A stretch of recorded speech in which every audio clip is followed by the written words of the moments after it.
João 20, a partir do 24 até o 31. Quem já achou, diga amém.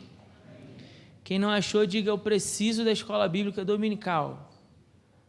Todo domingo às 9 horas, você é meu convidado especial, tá bom?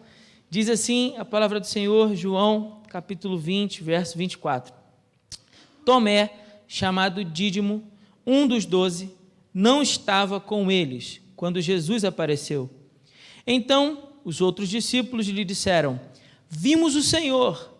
Ele, porém, lhes respondeu, se eu não vir o sinal dos pregos nas mãos e não puser o dedo no seu lado, de maneira nenhuma crerei.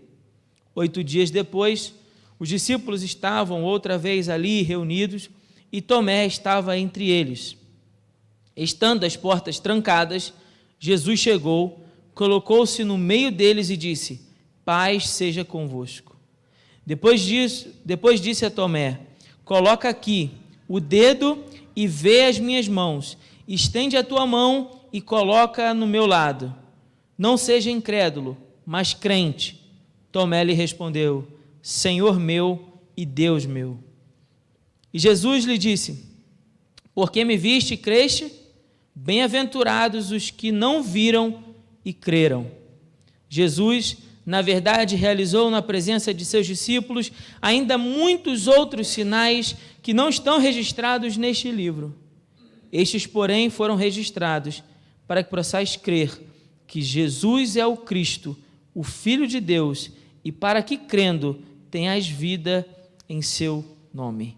Mantenha a sua Bíblia aberta. Cada vez que a gente vai mergulhando mais na palavra, a gente vai descobrindo tesouros, pedras preciosas, ensinamentos tão ricos na palavra, que a gente vai se encantando a cada dia mais com essa palavra. A palavra de Deus, ela é de fato apaixonante, quando a gente intencionalmente decide mergulhar profundamente nessa palavra.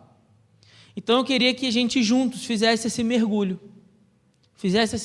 no texto. Bom, a gente já vem há 3 domingos trabalhando o capítulo de João 20. A gente passou 3 domingos falando sobre as transformações que a mensagem do capítulo 20 provoca.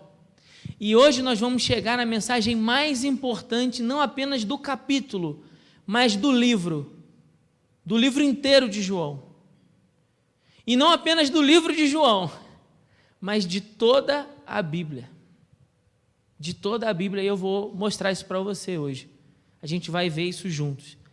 E eu creio que no nome de Jesus vocês também vão ficar tão encantados como eu fiquei percebendo à luz desse texto. Como esse texto retrata toda a Bíblia, toda a palavra de Deus.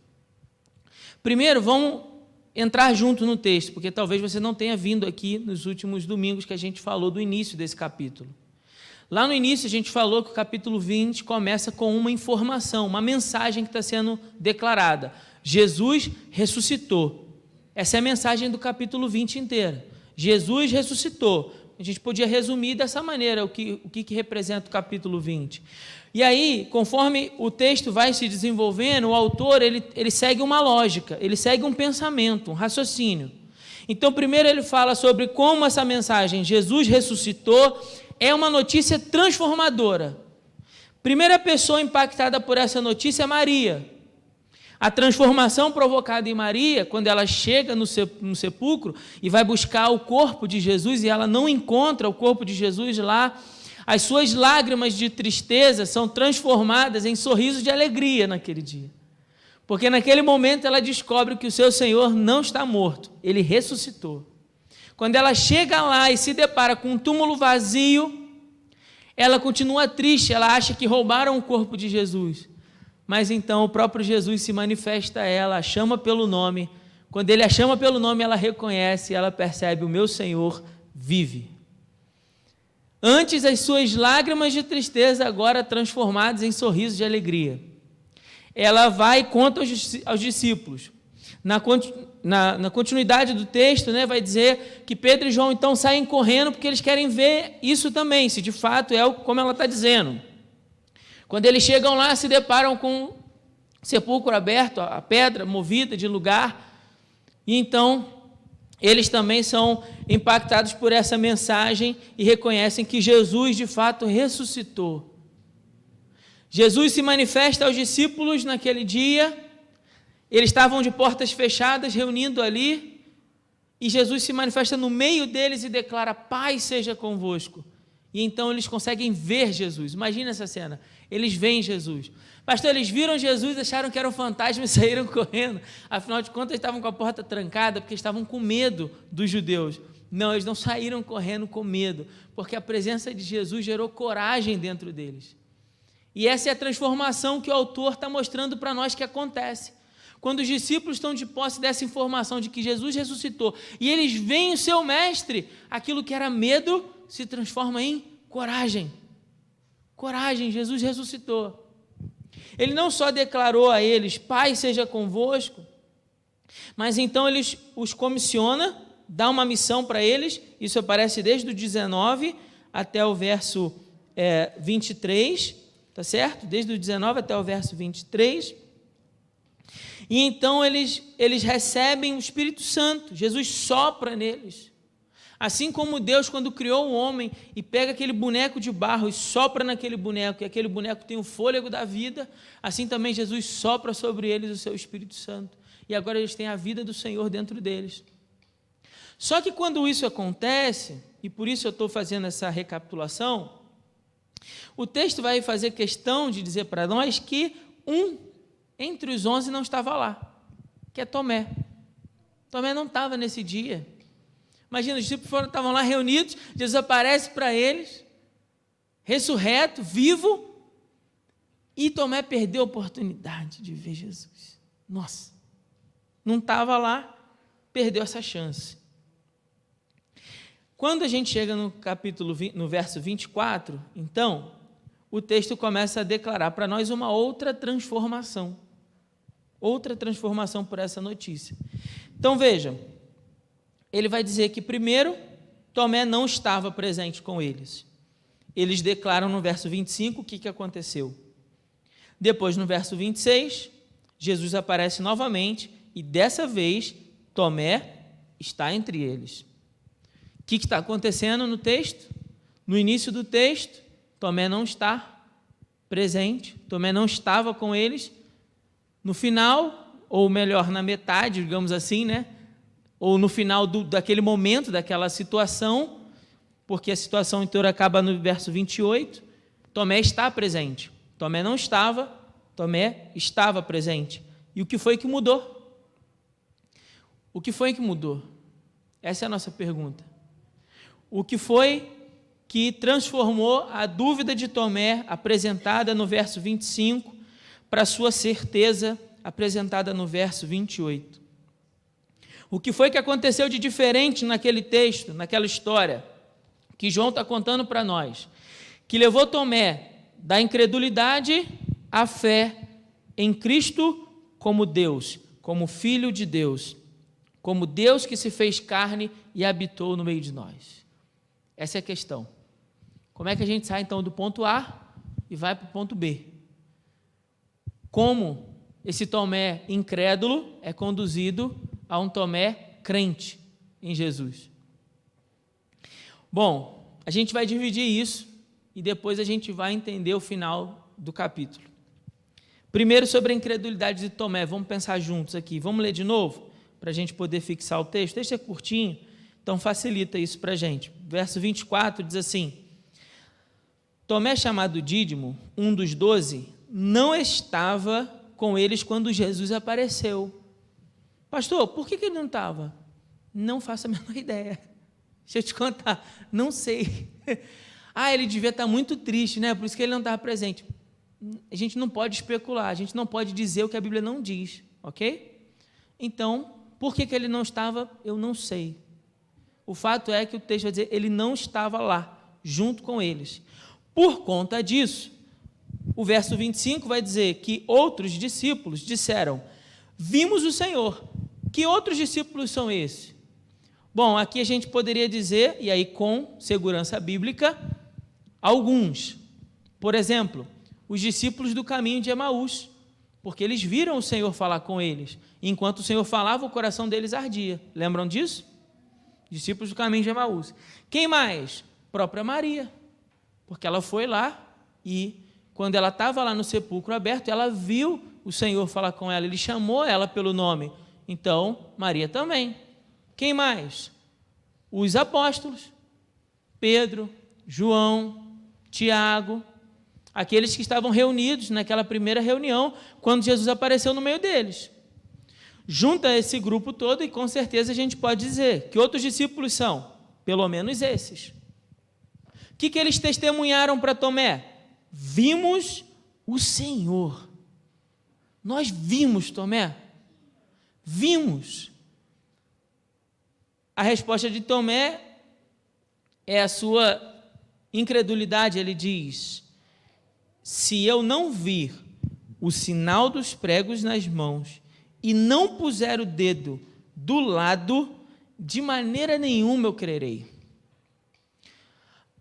Tem muita gente por aí que fica, às vezes, inserindo coisas no texto, especulando, né? Pressupostos, a gente chama isso na hermenêutica bíblica, que é a arte de interpretar o texto bíblico. Fica colocando os seus pressupostos, o que eu acho que ele quis dizer com isso, e tentando aplicar isso ao texto. Isso é errado, isso é uma interpretação bíblica errada. O correto seria a gente olhar para esse texto e dizer o seguinte: não sabemos o porquê ele definiu esses critérios. Por que ele disse especificamente pôr o dedo na mão e no seu lado? Por que ele disse isso? Especular sobre isso seria extrapolar o que o texto diz. Mas o que nós podemos dizer é, ele colocou condições para que Jesus provasse, e isso é um perigo. Ele colocou condições para acreditar. Assim, eu só crerei, eu só vou acreditar nisso que vocês estão falando para mim, se eu vir o sinal dos pregos nas mãos e puser o meu dedo no seu lado. Ele colocou critérios, e isso é um perigo. Lembre os irmãos que foi sempre essa a maior crítica de Jesus para os fariseus. Porque o tempo todo eles não acreditavam em Cristo e ficavam pedindo o quê? Um sinal, que era uma prova. Existe uma diferença muito grande entre você duvidar, e é uma dúvida legítima. Eu mesmo tenho muitas dúvidas sobre a palavra de Deus. Isso é normal, tá certo? É o nosso desejo de estar querendo aprender sobre a palavra. Mas o perigo está na incredulidade, que é quando não apenas eu tenho dúvidas, mas eu imponho condições. Só vou acreditar se Deus fizer tal coisa. Só vou acreditar se Jesus me provar de tal maneira. Isso é um perigo. Isso é um perigo. Tomé coloca essas condições. Como eu disse, o texto não declara para nós por que ele não estava com o grupo. Mas o fato é que naquele dia em que ele não estava, ele perdeu a oportunidade de ver Jesus.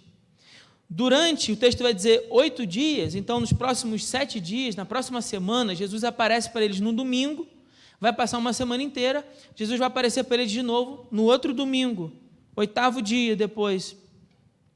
Quando ele vai aparecer de novo, Tomé vai passar uma semana torturado pela dúvida e pela angústia.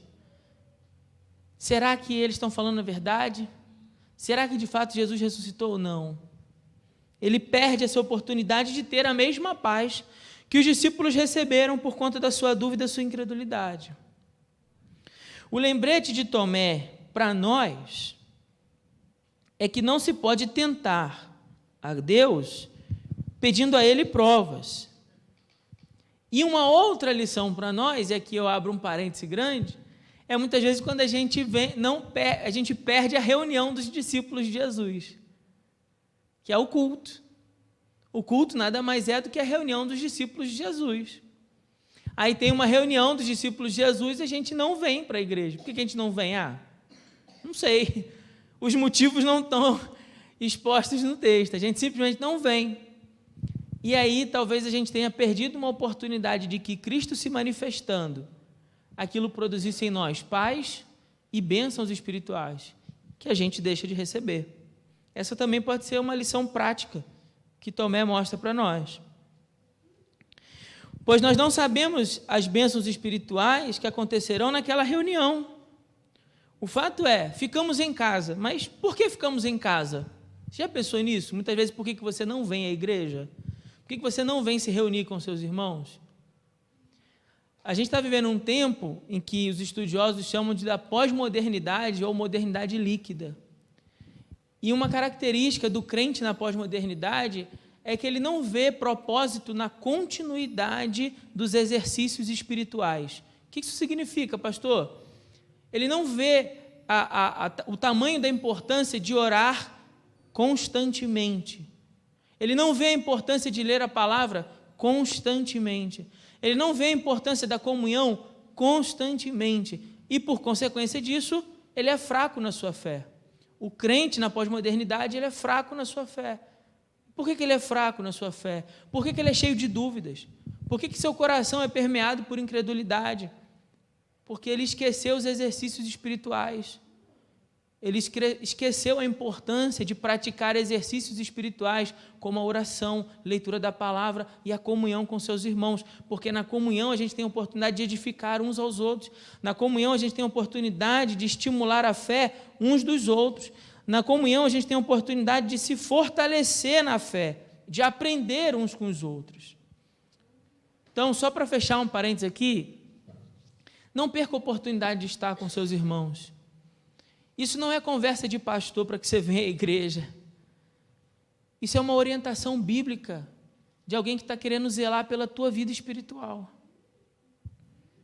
Então, quando você não vem ou é tentado a não vir, pense, por que eu não quero ir? Cansaço? Bom, Jesus disse, vinde a mim, todos que estáis cansados e sobrecarregados, e eu vos aliviarei. Não há lugar melhor para descansar do que na presença de Jesus, ué. Eu estou muito atribulado? Bom, não há lugar melhor para você se livrar das suas ansiedades do que na presença de Jesus. Jesus falou para nós, olha, apresente todas as suas ansiedades em oração diante de Deus. Mas eu ainda assim quero ler um texto para você, que está em Hebreus, capítulo 10, a partir do verso 22, que diz assim, olha, aproximemo-nos com um coração sincero, com a plena certeza da fé, com o coração purificado da má consciência e tendo o corpo lavado em água limpa, sem vacilar, mantenhamos inabalável a confissão da nossa esperança, pois quem fez a promessa é fiel. Pensemos em como nos estimular uns aos outros, às boas obras. Vou repetir esse versículo aqui. Pensemos em como nos estimular uns aos outros às boas obras. Não abandonemos a prática de nos reunir. Não abandonemos a prática de nos reunir, como é costume de alguns, mas, pelo contrário, animemo-nos uns aos outros, quanto mais vede que o dia se aproxima. Animemo-nos uns aos outros, quanto mais vedes que o dia se aproxima. Do que você acha que ele está falando? Do dia da volta de Jesus. Então, o autor de Hebreus está estimulando os seus ouvintes a, mantendo fixos seus olhos na esperança da promessa de que Jesus vai voltar, nós nos estimulemos uns aos outros a não deixarmos de nos reunir e a praticar boas obras. Está vendo por que não existe evangelho sozinho? Porque nessa hora que eu estou falando de você vir à igreja, alguém vai dizer assim, pastor, mas eu posso orar e ler a Bíblia sozinho. Claro. Como diz o Benjamin, né? Cheque, cheque. Beleza, você cumpriu aí 2 exercícios espirituais. Mas o evangelho de Cristo Jesus é uns aos outros desde sempre. Então, não é suficiente apenas que você ore e leia a palavra, porque Jesus nos fez como um corpo e uma família, para que juntos aprendamos uns com os outros, para que juntos estimulemos uns aos outros as boas obras. Então, não existe evangelho de carreira solo. Evangelho é uns aos outros. No Novo Testamento tem pelo menos 26 mandamentos de reciprocidade, mandamentos que você não consegue praticar sozinho. Pastor, me dá um exemplo. Posso te dar pelo menos 3. Amar uns aos outros, servir uns aos outros e perdoar uns aos outros. Você só aprende isso na igreja. Você só aprende isso na igreja. Amar uns aos outros, servir uns aos outros e perdoar uns aos outros. Por isso é importante que você esteja reunido como igreja. Bom, fechado parênteses, vamos voltar para o Tomé. No verso, então, que se segue, Tomé agora está junto com eles. No 25, ele vai ouvir deles: olha, nós vimos o Senhor. Ele ouve o testemunho deles, porém Tomé não acredita, seu coração está cheio de dúvida, está cheio de incredulidade. Ele estabelece condição, mas aí na segunda parte do texto, Jesus novamente se apresenta a eles. A partir do verso 26 vai dizer assim: 8 dias depois, os discípulos estavam outra vez ali reunidos, e Tomé estava entre eles. Estando as portas trancadas, Jesus chegou, colocou-se no meio dele e disse: paz seja convosco.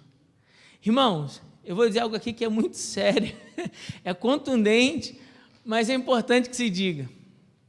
Jesus voltou 7 dias depois, só por causa do Tomé.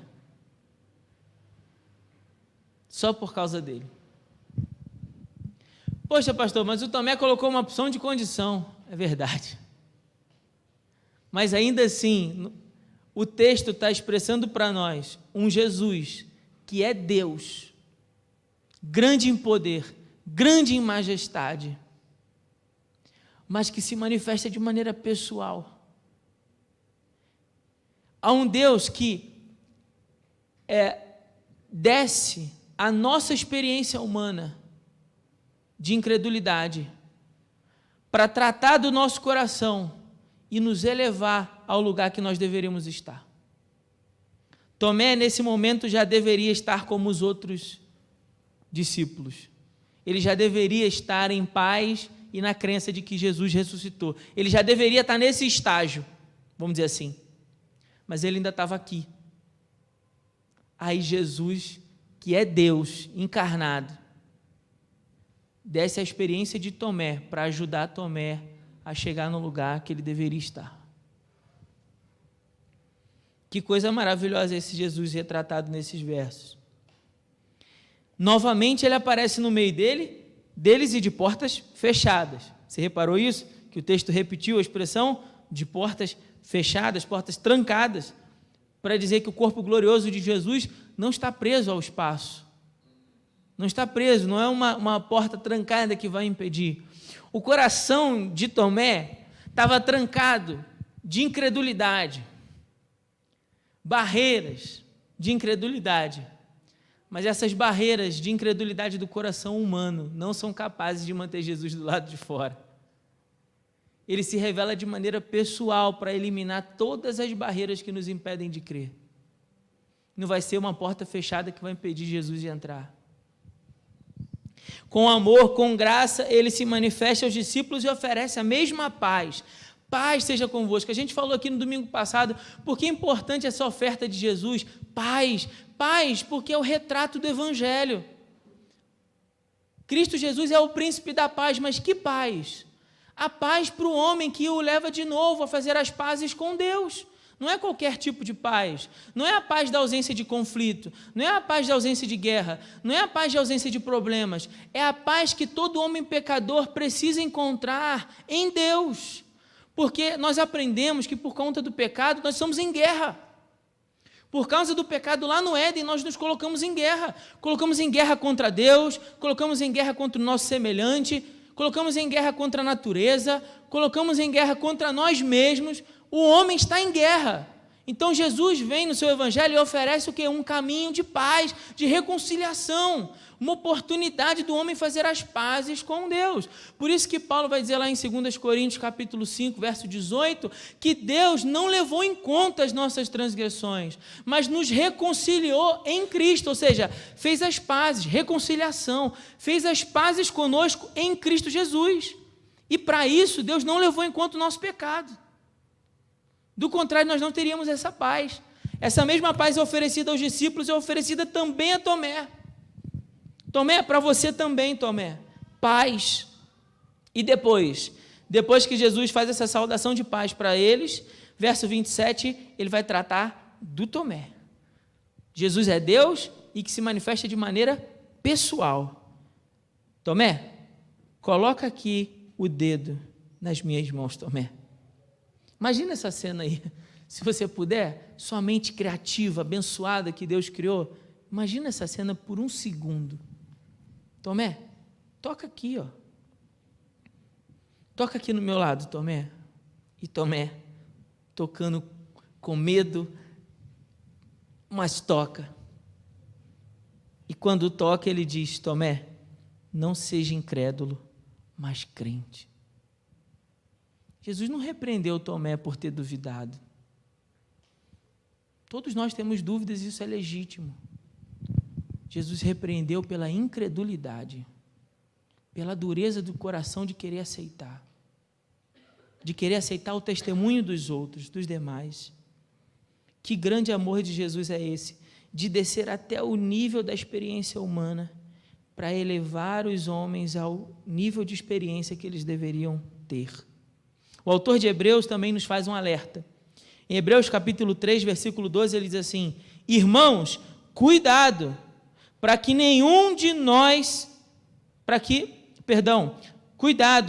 nunca se ache em qualquer um de vós um coração perverso e incrédulo, que vos desvie do Deus vivo. Vou repetir. Irmãos, cuidado, para que nunca se ache em qualquer um de vós um coração perverso e incrédulo, que vos desvie do Deus vivo. A mesma advertência do autor de Hebreus para os seus destinatários, para as pessoas que iam ler o texto, é a mesma advertência para o Tomé e é a mesma advertência para nós, irmãos, nós, da Primeira Igreja Batista em Congonhas. Cuidado, para que nunca se ache em qualquer um de nós um coração perverso e incrédulo, que nos desvie do Deus vivo. Essa é a advertência de Jesus para Tomé. E então no verso 28, Tomé declara, ele reconhece, ele fala: Senhor meu e o quê? Acompanhe, por favor, na sua Bíblia o verso 28 e diga bem forte: Senhor meu e Deus meu.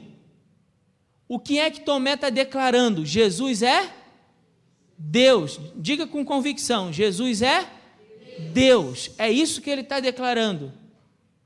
Por que eu disse que esse texto expressa, nesses poucos versículos que nós estamos vendo, do 24 até o 28, da incredulidade à fé em Cristo como Deus, esses poucos versículos, 1, 2, 3, 4 e 5, são um resumo de todos os 21 capítulos do Evangelho de João. Vamos resumir todo o Evangelho de João? Vamos juntos. Deus está conduzindo por meio de Cristo pecadores incrédulos. Deus está conduzindo pecadores incrédulos por meio de Cristo para a fé em Cristo como Filho de Deus. É isso que está acontecendo no Evangelho de João. Deus se fez carne, habitou no meio de nós, está nos conduzindo da incredulidade em que nós estávamos mortos nos nossos delitos e pecados, e Ele está nos conduzindo para uma fé salvadora na pessoa de Jesus. O texto inteiro, o tempo inteiro, João está fazendo isso. E aí, estudando e buscando nesse texto me preparar para preparar esse sermão, quando eu me dei conta disso, um sentimento de tamanha alegria me veio ao coração de perceber como a palavra de Deus é maravilhosa. Em poucos versículos a gente consegue entender toda a ideia que João está trazendo para nós o tempo todo, porque o tempo todo ele está tentando mostrar para os seus leitores o quê? Olha, Jesus é Deus, vocês precisam acreditar em Jesus, vocês precisam se entregar em Jesus, porque a incredulidade é um pecado que conduz à morte, mas a fé em Jesus conduz à vida eterna, por isso vocês precisam acreditar. Então ele está declarando verdades sobre Jesus, ele está declarando sinais e prodígios de Jesus. O que nós temos até aqui, pastor, para você falar isso aí com tanta convicção? Eu vou fazer uma recapitulação rápida, não vai dar para ler todos os textos, vou só mencionar onde é que está, depois se você quiser você pode vir assistindo de novo, dando pause e abrindo no texto para ler. Mas o que a gente tem até esse momento do livro? E nós passamos, por todo o livro, com exceção do capítulo 19, a gente passou por todo o livro. Então nós vimos isso. Até aqui, João fez 7 declarações sobre quem é Jesus. 7 declarações. E declarações que João escolheu. João não fez uma biografia. Olha só, o Evangelho não é uma biografia de Jesus. Não é um relato pormenorizado da história. Não, João não fez isso. João escolheu quais os fatos ele iria contar para o objetivo que ele tinha em mente. Então, por isso ele escolheu, de todas as declarações, ele escolheu 7. Que declarações são essas? Toda vez que Jesus usou a expressão eu sou. Por que ele escolheu as expressões eu sou? Porque quando Deus se apresentou para Moisés no meio da sarça, quando Moisés perguntou, quem eu digo que você é? O que foi que ele respondeu? Digam eles que eu sou. Então João pega todas as vezes que Jesus usou essa expressão para representar a sua divindade, o quanto ele é Deus, ele vai lá e insere elas no texto. Primeira coisa que João faz. Então ele vai dizer, eu sou o pão da vida, João capítulo 6, verso 35, 41, 48, 51. Eu sou a luz do mundo, João capítulo 8, verso 12. Eu sou a porta das ovelhas, João capítulo 10, verso 7 e 9. Eu sou o bom pastor, João capítulo 10, verso 11 e 14. Eu sou a ressurreição e a vida, João capítulo 11, verso 25. Eu sou o caminho, a verdade e a vida, João capítulo 14, verso 6. Eu sou a videira verdadeira, João capítulo 15, versos 1 e 5. Todas as declarações de Jesus como sendo Deus. E não fez apenas isso, mas ele também colocou no seu evangelho, de todos os milagres que Jesus fez, 7. 7 sinais. Olha só, no texto que você está aí aberto, para a gente poder ganhar tempo, diz assim, verso 29. E Jesus lhe disse, por que me viste e creste? Bem-aventurado os que não viram e creram. Vou falar disso depois. Verso 30. Jesus, na verdade, realizou na presença de seus discípulos ainda o quê? Muitos outros sinais. O que quer dizer isso? De que sinais ele está falando? Como assim muitos outros? Bom, isso porque João só listou 7 até esse momento do texto, certo? O 8º vai vir depois na pesca maravilhosa. Mas até aqui só tem 7, e é de propósito. Ele escolheu 7. Jesus fez muito mais do que 7 milagres. Muito, muito mais. Mas João escolheu 7. Por que ele escolheu 7? E ele chama esses 7 de sinais, não de milagres. Percebeu a diferença? Por que chama de sinais? Porque eles apontam. Pensa, quando você está lá na rodovia, aí tem uma placa lá, respeite o quê? A sinalização de trânsito, né? Quem trabalha aí, correndo de carro sabe disso. Respeite, e não é importante? Sim? Sinais. Apontam para algo específico, que quem está vendo, para os seus leitores, precisam fazer, precisam obedecer. João, ao longo do Evangelho, listou para nós 7 sinais. Por que ele chama de sinais? Porque todos eles apontam para a divindade de Jesus. Ele está o tempo inteiro falando para os seus leitores, Jesus é Deus, Jesus é Deus, Jesus é Deus. Deus está conduzindo pecadores mortos na incredulidade à fé salvadora em Cristo Jesus, porque esses pecadores agora creem que Ele é Deus encarnado. Então ele está apontando, os sinais estão apontando. Que sinais são esses até aqui? Bom, primeiro Jesus transforma a água em vinho, lá no capítulo 2, nós vimos isso também. Nós vimos todos, na verdade. Jesus cura um paralítico próximo ao tanque de Betesda, no capítulo 5. Jesus cura o filho de um oficial romano, apenas dando um comando, no capítulo 4. Jesus alimenta 5.000 na multiplicação dos pães, nós vimos isso no capítulo 6. Jesus caminha sobre as águas, no meio da tempestade, e acalma ela, no capítulo 6, verso do 15 ao 21. Jesus cura um cego de nascença, capítulo 9, verso de 1 a 41. Jesus ressuscitou Lázaro. Jesus tem poder sobre a vida, então ressuscitou Lázaro, no capítulo 11. Ou seja, todos esses sinais apontando o quê? Para a divindade de Jesus. De todos os milagres que Jesus fez, João escolhe aqueles que ele entende como sinais que apontam para a divindade de Jesus, para que todos nós pudéssemos olhar para Jesus e ver como Deus. Ele é Deus encarnado que habitou no meio de nós. E para que, vendo a Cristo, nós pudéssemos crer em Cristo. E crendo em Cristo, tivéssemos vida eterna. Então ele diz, muitos outros sinais que não estão registrados em qual livro? Neste. Ou seja, no próprio Evangelho de João. Esses 7, porém foram registrados para que possais crer que Jesus é o Cristo, o Filho de Deus, e para que, crendo, tenhas vida em seu nome. A gente pode ler juntos o verso 21? Estes, porém, foram registrados para que possais crer que Jesus é o Cristo, o Filho de Deus, e para que, crendo, tenhas vida em seu nome. Glória a Deus. Esse é o propósito do Evangelho de João. Qual é o objetivo que essa carta foi escrita? O autor foi muito generoso conosco. Porque em outros livros é difícil a gente extrair isso. A gente tem que ler e reler várias vezes. O lado bom do Evangelho de João é que o autor colocou o propósito dentro do próprio livro e fez isso explicitamente. Então, qual é o propósito do que eu estou escrevendo? O propósito é para que você possa crer que Jesus é o Cristo, ou seja, é o escolhido, é o ungido, ele é o Messias, aquele que deveria vir ao mundo, o Filho do Deus vivo, ele é Deus encarnado, e para que quando você crê que Jesus é quem ele é, você possa crer e ter a vida em seu nome. A vida. Ele diz isso porque nós estamos mortos na nossa incredulidade. Efésios capítulo 2, verso 1, fala que nós estamos mortos nos nossos delitos e pecados. Todo pecador é um morto. Irmão, a Bíblia não fala que o pecador está doente e precisa de cura.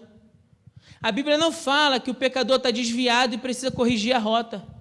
A Bíblia não fala que o pecador tem um problema e precisa de reparo. A Bíblia fala que o pecador está morto e precisa de vida. Morto. Um morto não pode agradar a Deus. Um morto espiritual não pode fazer nada que agrade a Deus. Um morto espiritual não pode praticar boas obras. Um morto espiritual não tem prazer nas coisas do Espírito. Um morto não come, um morto não bebe, um morto não fala, um morto não tem desejos. Mas espera aí, pastor, calma aí. Todo que está no pecado está morto? Não come, não bebe, não fala, não tem desejo? Mas espera aí, tem uma opção de gente no mundo que está no pecado e come, bebe, fala e tem desejos e anda por aí. Sim. Ele está falando de um morto espiritual, ainda que o corpo físico daquela pessoa possa comer, possa beber, possa falar, possa ter desejos, possa sentir vontades e prazeres, ele é morto para as coisas espirituais, ele não pode fazer absolutamente nada para agradar a Deus, ele é um defunto, irmãos. Ele precisa da vida do Senhor. Sabe, vida eterna não significa apenas uma vida que não acaba. Todos nós vamos viver uma vida que não acaba. Sabia disso? Todos, sem exceção. Crentes e incrédulos. Você sabia disso? Todo mundo vai viver para sempre. Ou para sempre na presença do Altíssimo, e isso nós chamamos de céu. O céu não é céu porque ele tem anjos cantando. O céu não é céu porque lá é um lugar bacana para se viver. O céu é céu porque lá habita a presença do Deus Altíssimo. E por isso nós queremos morar no céu, amém ou não? Amém? Nós queremos morar no céu porque lá está a presença de Deus, e aí você pode viver infinitamente lá no céu, na presença de Deus, ou você viverá também infinitamente no inferno. E o inferno é o inferno, não é porque seja um lugar quente, o inferno é o inferno não é porque lá tem o diabo, o inferno é o inferno porque lá Deus não habita. O inferno é terrível porque a presença de Deus não está lá. E os que vão para lá vão viver também infinitamente lá, no castigo eterno. Então existe para nós sempre uma ideia de infinitude, seja na vida na presença de Deus, ou seja na vida longe de Deus. Isso é inegável. Vida eterna não é isso. Vida eterna, eterno, é uma qualidade que só Deus possui. Sim ou não? O único que não tem princípio e nem fim é só Deus. Por isso nós dizemos que Deus é eterno. Ele não tem princípio, não terá fim. Vida eterna significa a vida do próprio Deus em nós. E eu não preciso receber vida eterna só no dia que eu morrer e for para o céu, não. Você recebe vida eterna no momento em que você crê em Jesus. No momento em que você crê em Jesus, no momento que você reconhece que Jesus é o Cristo, o escolhido de Deus, que devia vir ao mundo, no momento que você reconhece que Ele é o Filho de Deus, no momento que você crê, você tem vida no nome dEle. E essa vida eterna é uma realidade para o crente hoje, agora. Não vai ser só quando eu morrer, não. Você pode ter vida eterna agora. Quando a vida do Senhor gera vida dentro de você, pela crença, pela fé. Então aquele morto, na sua incredulidade, está sendo conduzido por Deus a uma fé e vida, a uma vida por meio da fé em Cristo. O morto, incrédulo, está sendo conduzido por meio de Cristo para a vida por meio da fé. É isso que está acontecendo. Irmão, é isso que está acontecendo na Bíblia inteira. Não é só isso que está acontecendo no Evangelho de João, não. É isso que está acontecendo em todo esse livro. Todo esse livro tem esse objetivo. Não tem vários objetivos, não. Não se iluda. Não tem múltiplas mensagens, não. Tem uma mensagem sendo anunciada insistentemente. E a mensagem é que o pecador precisa vir à fé em Cristo, para que assim ele seja salvo. Essa é a mensagem do livro. O livro está o tempo todo repetindo isso para nós.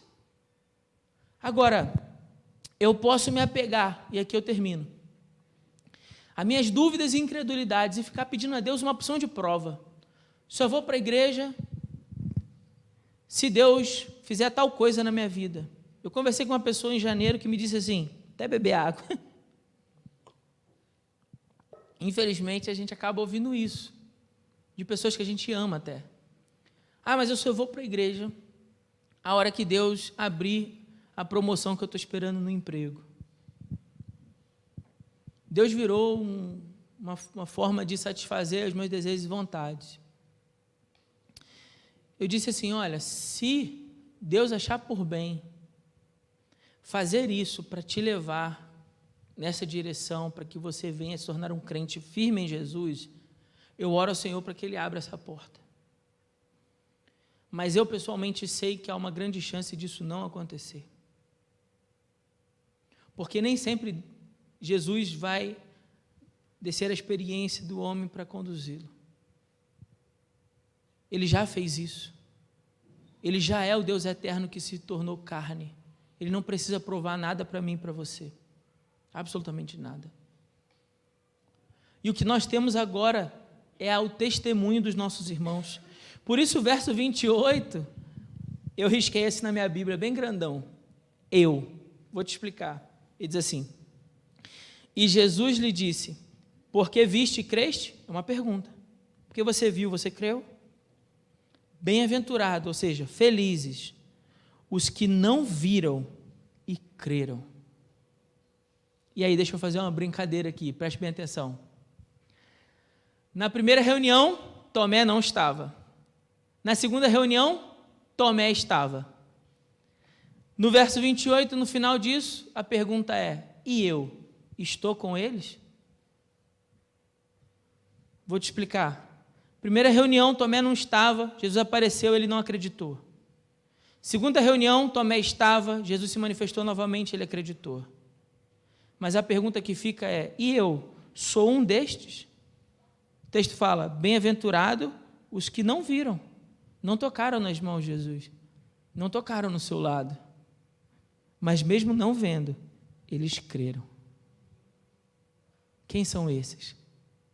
Somos nós.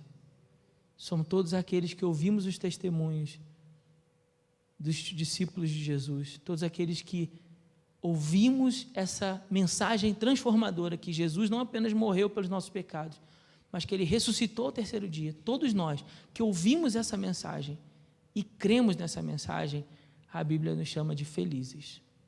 Você é alguém feliz, porque você não viu, mas creu. E aí eu fiz essa brincadeira com essas palavras na minha Bíblia. E eu? Estou com eles? A sua resposta, a minha resposta precisa ser sim, pastor. Estou com eles. Bom, eu repeti a grande ideia várias vezes ao longo desse sermão, mas vou repetir novamente. A grande ideia desse texto é também a grande ideia do livro de João, e é para nós também a grande ideia de toda a Escritura, de que Deus está conduzindo pecadores por meio de Cristo, pecadores que estavam mortos na sua incredulidade, para uma vida eterna pela fé em Jesus como Filho de Deus.